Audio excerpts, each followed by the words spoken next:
Hello students, next है MCQs chapter number 12 के electricity के। तो इसमें देखो, सबसे फर्स्ट क्वेश्चन हमारा है what is the unit of resistance. तो इसमें फर्स्ट ऑप्शन है वोल्ट मीटर। जो वोल्ट मीटर है वो कोई यूनिट नहीं है, ये एक इंस्ट्रूमेंट है जो पोटेंशियल डिफरेंस को मेज़र करेगा। सेकंड है वोल्ट। वोल्ट भी नहीं होगी क्योंकि वोल्ट जो है वो पोटेंशियल डिफरेंस की यूनिट होती है। उसके बाद है ओम। तो ये आंसर हमारा इसके अंदर करेक्ट है। तो रेजिस्टेंस की जो यूनिट होती है वो होती है हमारी ohm. Next question number second, what is the unit of electric potential. तो इलेक्ट्रिक पोटेंशियल की जो यूनिट है अभी हमने यहाँ पे भी अभी मैंने बताया है, तो वो होती है हमारी volt. What is the charge of an electron. Electron के ऊपर जो चार्ज होता है, तो देखो फर्स्ट ऑप्शन है 2.6 10⁻⁻19। यहाँ पे ये टर्म तो ठीक है, लेकिन ये जो चार्ज है ये 2.6 नहीं होगा, यहाँ पे आएगा हमारा 1.6। तो उसके बाद है हमारा सेकंड ऑप्शन 1.6 10⁻⁻19 कूलम। तो ये ऑप्शन ही हमारा यहाँ पे करेक्ट है। तो सेकंड नंबर पे जो इलेक्ट्रॉन का चार्ज होता है वो होता है 1.6 10⁻⁻19 coulomb. If three resistors R1, R2 and R3 are connected in parallel, then total resistance will be, यानी हमारे पास अगर 3 रजिस्टर है और उनको हमने पैरेलल में कनेक्ट किया है, तो अगर टोटल रेजिस्टेंस हम उसका कैलकुलेट करना चाहेंगे तो क्या होगा। तो फर्स्ट है R = R1 + R2 + R3। तो ये ऑप्शन नहीं होगा क्योंकि ये हमारा होता है सीरीज़ के लिए formula. Second 1/Rp = 1/R1 + 1/R2 + 1/R3। तो this is the correct answer. Next question number 5, if 3 registers R1, R2, R3 are connected in series. तो सीरीज के लिए फॉर्मूला होता है हमारा R = R1 + R2 + R3। तो इसके अंदर जो है ऑप्शन नंबर थर्ड, ये ऑप्शन हमारा करेक्ट है। RS = R1 + R2 + R3। RS हमने लिखा है series, total resistance in series. उसके बाद है question number 6, SI unit of electric charge is. Electric charge जो होता है उसकी SI यूनिट क्या होती है। फर्स्ट है वाट। तो वाट जो है हमारी पावर की यूनिट है, तो ये ऑप्शन है रॉन्ग। उसके बाद किलोवाट आवर। किलोवाट आवर भी हमारी जो है ये यहाँ पे इलेक्ट्रिक चार्ज की यूनिट नहीं है। Next coulomb. तो कूलम जो है this is the right option. Next name of the unit of electric current. Electric current की यूनिट क्या होती है। फर्स्ट है ऑप्शन कूलम। कूलम जो है हमारी चार्ज की यूनिट है। Next ampere. तो ampere is the unit of electric current. Name the instrument used for measuring potential difference. Potential difference को मेजर करने के लिए कौन सा इंस्ट्रूमेंट यूज़ करते हैं। फर्स्ट है एमीटर। तो एमीटर को हम यूज़ करते हैं इलेक्ट्रिक करंट को मेजर करने के लिए, तो ये ऑप्शन नहीं होगा। उसके बाद है वोल्ट मीटर। तो volt meter is the instrument which is used for measuring potential difference. Question number 9 क्या है, according to Ohm's law. Ohm's law क्या है। तो R = 1/V, this is wrong, ये आंसर नहीं है। I = VR, ये भी नहीं होगा। C = V = R/I, तो ये ऑप्शन यहाँ पे ये भी रॉन्ग है। उसके बाद I = V/R। तो सिंपली हम ये याद कर सकते हैं कि जो ओम्स लॉ होता है वो हमारा होता है V = IR। तो इसके अकॉर्डिंग अगर यहाँ से हम करंट निकालें तो वो आएगा हमारा I = V/R। तो ये ऑप्शन अगर यहाँ पे ढूंढो तो ये हमारा जो फोर्थ ऑप्शन है इसके अंदर ऐसा दिया हुआ है, तो ये हमारा करेक्ट है। 10th, the potential difference between 2 points can be expressed. तो पोटेंशियल डिफरेंस का जो यहाँ पे जो रिलेशन है W, V और Q का, यहाँ पे देखते हैं V = W/Q। तो इसके अंदर ये फर्स्ट ऑप्शन ही हमारा ठीक है। V = वर्क/चार्ज। W है हमारा वर्क और ये है हमारा चार्ज। तो work done per unit charge जो होता है वो हमारा होता है पोटेंशियल डिफरेंस, इसको हम V से डिनोट करेंगे। तो ये है हमारा right option. 11th, the SI unit of resistivity. First option है वोल्ट। वोल्ट तो नहीं होगा क्योंकि वोल्ट जो है हमारा पोटेंशियल डिफरेंस की SI यूनिट है। ओम। ओम किसकी होती है। ओम होती है रेजिस्टेंस की यूनिट, तो ये भी नहीं होगा। उसके बाद है एम्पियर। एम्पियर किसकी होगी। एम्पियर होती है हमारी इलेक्ट्रिक करंट की यूनिट। तो लास्ट ऑप्शन ओम मीटर, ये हमारा जो है करेक्ट ऑप्शन है। 12th, the work done in taking a unit charge from one point two another. ये किसकी डेफिनेशन है। Electric field. इलेक्ट्रिक फील्ड नहीं होगी। उसके बाद इलेक्ट्रिक करंट। इलेक्ट्रिक करंट की भी नहीं होती है। तो ये हमारी जो एक यूनिट चार्ज को एक पॉइंट से दूसरे पॉइंट तक लेके जाने के लिए हमें जो वर्क करना पड़ता है, यानी वर्क डन बाय चार्ज, अभी अभी हमने पढ़ा था वर्क डन बाय चार्ज क्या होता है 9th क्वेश्चन में, पोटेंशियल डिफरेंस। तो यहाँ पे हमारा जो आंसर होगा वो होगा potential difference. Next question number 13 क्या है, the unit of electric power, यानी पावर की यूनिट क्या होती है। तो वोल्ट, वोल्ट नहीं हो सकती, एम्पियर भी नहीं हो सकती, ये वो पोटेंशियल डिफरेंस की है, ये करंट की है। वाट, तो वाट, वाट जो है हमारी इलेक्ट्रिक पावर की ऐसा यूनिट होती है। नेक्स्ट हमारा न्यूमेरिकल है, a piece of wire of resistance r is cut into 5 equal parts. हमारे पास एक वायर है जिसका रेजिस्टेंस है आर, उसको हमने 5 इक्वल पार्ट्स में डिवाइड किया हुआ है। These parts are then connected in parallel, और सभी पार्ट्स को उसके बाद हमने पैरेलल के अंदर कनेक्ट किया है।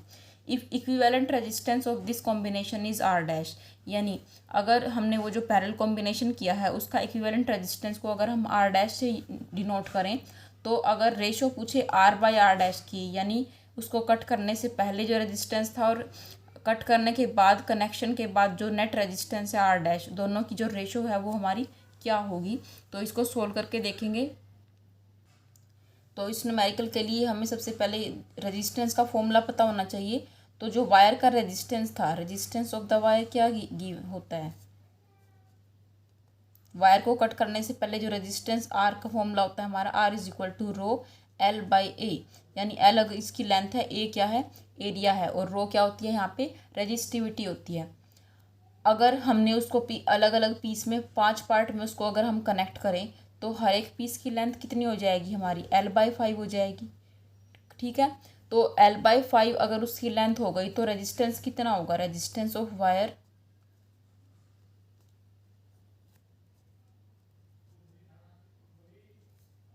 हर एक पीस की कितनी होगी, वो हो जाएगी हमारी रो एल। अब लेंथ कितनी हो गई एल बाई 5, तो एल बाई 5 लिखेंगे यहाँ पे, और एरिया तो सेम रहेगा, तो ये हो जाएगा हमारा रो एल बाई 5 ए। तो अगर यहाँ पे हम देखें कि 1/5 को हम यहाँ लिख के और रो एल बाई ए, अब देखो ये जो चीज़ है ये हमारी किसके इक्वल है, आर के, तो यहाँ पे हम लिख सकते हैं इसको आर बाई 5। क्लियर है। तो सभी पार्ट्स को जब हम पैरेलल में कनेक्ट करेंगे तो हर एक पीस का जो रेजिस्टेंस है वो आर बाई 5 है। तो नेट रेजिस्टेंस अगर हम कैलकुलेट करना चाहें उसको हम आर डैश से डिनोट करेंगे, तो नेट रेजिस्टेंस का फॉर्मूला होता है 1/r equal to 1/r1 plus, अगर पैरेलल में कनेक्ट किया हुआ है तो आर पी से डिनोट करेंगे। अगर सपोज हमारे पास एन रेजिस्टेंस है तो इसको हम इस तरह इस फॉर्मूले के अकॉर्डिंग लिख सकते हैं। तो यहाँ पर हमारे पास है 5 पीस, तो यहाँ पे हो जाएगा हमारा formula 1/r dash is equal to 1/, तो 5 पार्ट्स अगर हैं तो सभी का रेजिस्टेंस जो है हम रेसिप्रोकल करके ऐड कर देंगे। तो इसको हम लिख सकते हैं 5/r plus 5/r plus 5/r, और इसी तरह हम सभी को 5/r कर सकते हैं। तो टोटल जब हम ऐड करेंगे तो ये हो जाएगा 25/r 1/r डैश। तो हम यहाँ पे हमारी रेशो पूछी हुई थी r डैश बाई आर की रेशो, तो r डैश बाई आर की रेशो, या इस क्वेश्चन में देखो क्वेश्चन में हमसे पूछी हुई थी sorry r by r dash की रेशो, तो r को अगर यहाँ पे ट्रांसफ़र करेंगे तो हमारा आंसर आ जाएगा 25। तो इस क्वेश्चन में आंसर नंबर डी में 25 दिया हुआ है, तो ये हमारा होगा करेक्ट आंसर। तो question number 15, which of the following terms does not represent electric power in A circuit. तो इन्होंने पूछा है कि जो पावर का जो फॉर्मूला होगा कौन सा नहीं है।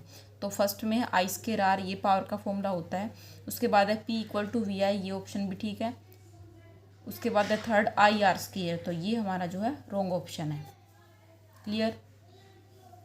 Next question number 16, an electric bulb is rated 220 volt and 100 वाट, यानी एक इलेक्ट्रिक बल्ब है उसके ऊपर हम लिखा हुआ है कि वो 100 वाट की पावर है और पोटेंशियल जो है 220 वोल्ट पे वो वर्क करता है।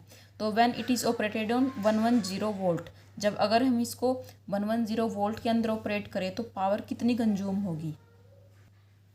तो हमें पावर का फॉर्मूला पता है, पी होती है हमारी वी स्केयर बाई आर। तो बल्ब पे जो रेटेड वैल्यू है पावर गिवन है वहाँ पे 100 वाट और वोल्टेज है 220 वोल्ट, तो ये हो जाएगा 220 का स्केयर अपॉन आर। तो सपोज इसको हम मान लेते हैं फर्स्ट इक्वेशन। तो अगर हम उसको 110 जो है 110 वोल्टेज पे ऑपरेट करें तो पावर सपोज हमारी चेंज हो जाएगी। तो 110 पे ऑपरेट करने के बाद पावर जो चेंज होगी सपोज उसको हम पी डैश से डिनोट करेंगे। तो पावर हो जाएगी हमारी पी डैश और 110 का स्केयर अपॉन क्या हो जाएगा, आर हो जाएगा।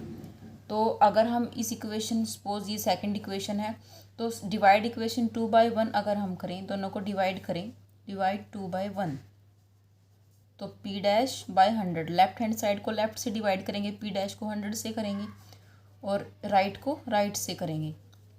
तो राइट में यहाँ पे दिया हुआ है 220 का स्केयर अपॉन आर। तो ये तो हमारा कैंसिल हो जाएगा, क्लियर। तो यहाँ पे क्या बचेगा, यहाँ बचा हमारा 110 अपॉन 220 का square, clear, P dash by 100। तो ये कैंसिल हो जाएगा हमारा 2 पे, 1/2 का स्केयर हो जाएगा 1/4। तो p dash is equal to क्या होगा, 100/4, 25। तो 25 वाट हमारा आंसर है इसमें। तो 25 वाट यहाँ पे हमारा करेक्ट ऑप्शन होगा। Next question number 17, 2 connecting wires of same material, 2 wires हैं हमारे पास जो कि सेम ही मटेरियल के बने हुए हैं, ऑफ इक्वल लेंथ, दोनों की लेंथ इक्वल है, इक्वल डायमीटर है। First connected in series and then connected in parallel, एक बार हमने उनको सीरीज में कनेक्ट किया, एक बार उनको हमने पैरेलल में कनेक्ट किया across the same potential difference. The ratio of heat produced in series and parallel combination would be. तो हम अलग अलग कॉम्बिनेशन के लिए इसमें हमें हीट कैलकुलेट करनी पड़ेगी, उसके बाद उनको डिवाइड करेंगे तो हमारी रेशो कैलकुलेट होगी। तो 2 वायर हमारे पास है, एक बार हमने उनको कनेक्ट किया है सीरीज़ में, तो अगर सीरीज़ का हम रेजिस्टेंस वहाँ पे देखें तो आर एस हमारा सीरीज रेजिस्टेंस टोटल कितना हो जाएगा, उनको हम डायरेक्टली ऐड कर देंगे। सपोज फर्स्ट का रेजिस्टेंस, दोनों का इक्वल रेजिस्टेंस है तो आर प्लस आर, ये क्या हो जाएगा हमारा 2R। तो अगर जो हीट है वो टी टाइम में प्रोड्यूस हो रही है, तो हीट का हमारा फॉर्मूला होता है, जब सीरीज कॉम्बिनेशन में उनको हमने कनेक्ट किया हुआ है, suppose H1 is the heat produced, तो हीट प्रोड्यूस का हमारा फॉर्मूला होता है V²/R × T, ये फॉर्मूला हमारा होता है इसके अंदर। तो यहाँ पे हमारा V² और नीचे होता है हमारा रेजिस्टेंस। अब यहाँ पे देखो जो रेजिस्टेंस है वो हमारा आया है 2R, यानी इस रेजिस्टेंस का ट्वाइस आया है, तो यहाँ पे भी हम कर देंगे 2R। तो हीट प्रोड्यूस्ड होगी हमारी V²/2R × T। अब अगर पैरेलल में उनको हम कनेक्ट करें तो पैरेलल का जो फॉर्मूला होगा 1/RP इज इक्वल टू क्या होगा, 1/R + 1/R, this is 2/R, यानी RP इज इक्वल टू क्या हो जाएगा, इसको रेसिप्रोकल कर दो R/2, तो ये हो जाएगा नेट रेजिस्टेंस। तो इस टाइम जो हीट प्रोड्यूस होगी, सपोज उसको H2 से डिनोट किया हमने, तो ये हो जाएगा V² अपॉन रेजिस्टेंस कितना है R/2, और टाइम कितना है, टाइम उतना ही है T। तो ये 2 जो है ये ऊपर जाके क्या हो जाएगा 2V² अपॉन R × T। तो अगर ये सपोज हमारी ये हीट प्रोड्यूस्ड और H2 प्रोड्यूस, इनको अगर हम डिवाइड कर दें H1 अपॉन H2, तो क्या होगा, H1 की वैल्यू क्या है V²/2R × T, और इसको डिवाइड करेंगे तो 2V² अपॉन R × T। अब ये T से T क्या होगा, कैंसिल हो जाएगा, R से R क्या होगा, कैंसिल हो जाएगा। सिमिलरली जो V² है और V² है ये भी कैंसिल हो जाएगा, तो हमारा यहाँ पे ये नेट आंसर होगा 1/2, और ये जो 2 है डिवाइड में, ये भी क्या होगा, ये इसके साथ मल्टीप्लाई होगा, 1/2 × 2 यानी 1/4। तो हमारी जो रेशो आई है हीट की H1:H2, वो क्या हमारी आई है 1:4। तो ऑप्शन में चेक करेंगे कि जहाँ पे 1:4 है वो आंसर हमारा होगा करेक्ट। तो यहाँ पे है 1:4, this is the correct answer. Next question number 18, number of joules in kWh। 1 kWh में कितने जूल होते हैं, तो ये 3.6 × 10⁻⁷, ये तो हमारा ठीक है यहाँ पे, लेकिन 10 की पावर यहाँ पे रॉन्ग है। नेक्स्ट ऑप्शन देखते हैं, 3.6 × 10⁻⁶, this is the correct answer. The filament of A bulb, किसी भी बल्ब का जो फिलामेंट है वो हमारा टंगस्टन का बना होगा, तो यहाँ पे हमारा ऑप्शन नंबर है C, टंगस्टन। ऐसा यूनिट ऑफ करंट, करंट की ऐसा यूनिट होती है हमारी ampere. In parallel combination total resistance is, अब पैरेलल कॉम्बिनेशन के अंदर हमने फॉर्मूला तो पढ़ा था रेजिस्टेंस का कि 1/RP हो जाएगा, तो वो इंक्रीज करेगा या डिक्रीज करेगा, तो क्या होता है, क्योंकि रेसिप्रोकल वहाँ पे हो जाता है, तो जो टोटल रेजिस्टेंस है वो हमारा डिक्रीज ही करेगा ऑलवेज। तो second option is the right answer. 22 the in series combination total resistance क्या हो जाता है। टोटल रेजिस्टेंस देखो, अगर हमारे पास 3 रेजिस्टेंस हैं तो total resistance R1 + R2 + R3, तीनों को ऐड हम करते हैं तो ऐड करने के बाद हमारा जो आंसर है वो इंक्रीज हो जाएगा। तो first option is the right answer. Next 23rd question, an ammeter use for measuring. Ammeter को किसके लिए यूज़ करते हैं? पोटेंशियल डिफरेंस के लिए करते हैं क्या? नहीं करते। नेक्स्ट है इलेक्ट्रिक करंट। इलेक्ट्रिक करंट को मेजर करने के लिए हम एमीटर का यूज़ करेंगे। 24th kilowatt hour is the unit of. Kilowatt hour किसकी यूनिट होगी? इलेक्ट्रिक एनर्जी, इलेक्ट्रिक पावर, या बोथ, या फिर ऑल ऑफ दीज। तो दोनों की एक यूनिट तो नहीं हो सकती, तो इसके अंदर है हमारी इलेक्ट्रिक एनर्जी। इसकी जो यूनिट होगी वो किलोवाट आर होगी, क्योंकि पावर की यूनिट है वो सिर्फ वाट होती है या किलोवाट होती है। अब इसके साथ आर भी लगा हुआ है तो ये हमारी होगी किलो इलेक्ट्रिक एनर्जी की unit. Next 25th, the device used for measuring potential difference. Potential difference के लिए कौन सा इंस्ट्रूमेंट हम यूज़ करते हैं? वो होता है हमारा voltmeter. Clear. Next 26 question, what is the SI unit of. तो ऊपर हमने एक क्वेश्चन पढ़ा था कि पावर की जो यूनिट क्या होती है, तो वो थी हमारी वाट। अब उसी का क्वेश्चन जो है ये अपोजिट करके दिया हुआ है। What is the SI unit of किसकी होगी? रेजिस्टेंस की नहीं होगी, पावर की। तो पावर की जो है एसआई यूनिट वाट होती है। The resistance of a conductor. Resistance of a conductor first option है डिक्रीज विद लेंथ।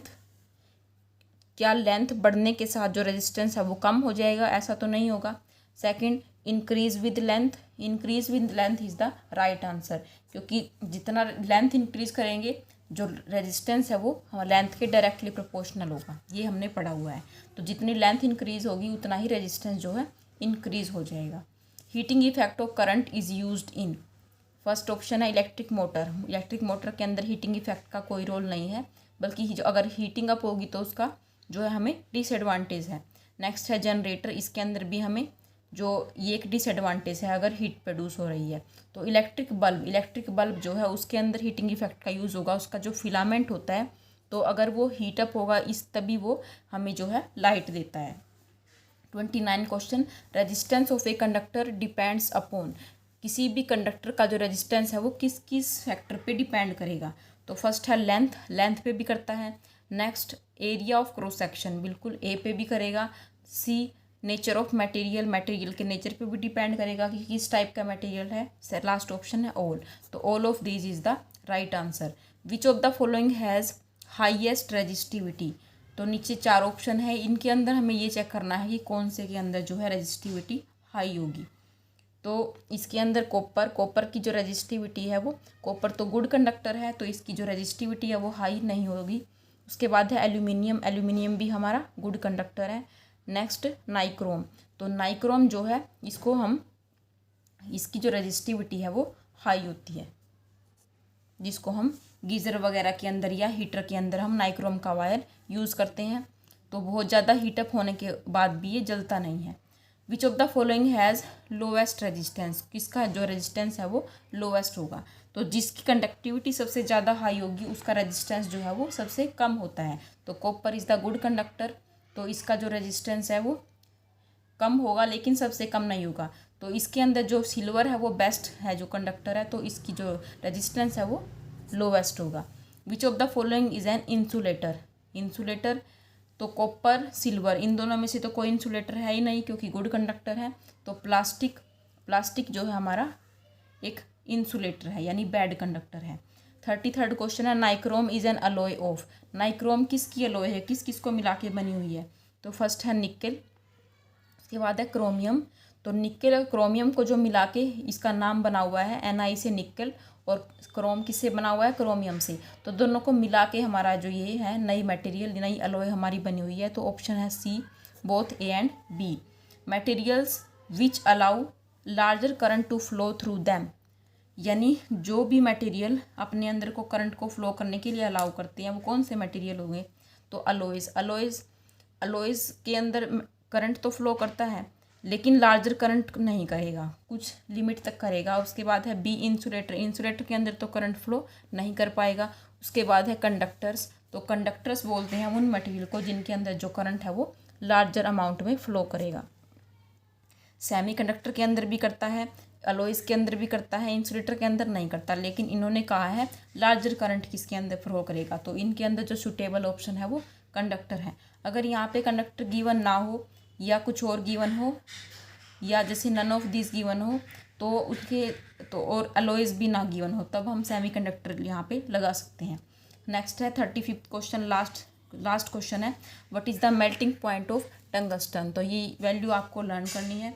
तो इसके अंदर जो टंगस्टन का मेल्टिंग पॉइंट है वो हमारा होता है 3380 डिग्री सेल्सियस। तो लास्ट ऑप्शन में ऐसा दिया हुआ है 3380 डिग्री सेल्सियस। तो ये था हमारे 35 MCQ of the chapter electricity.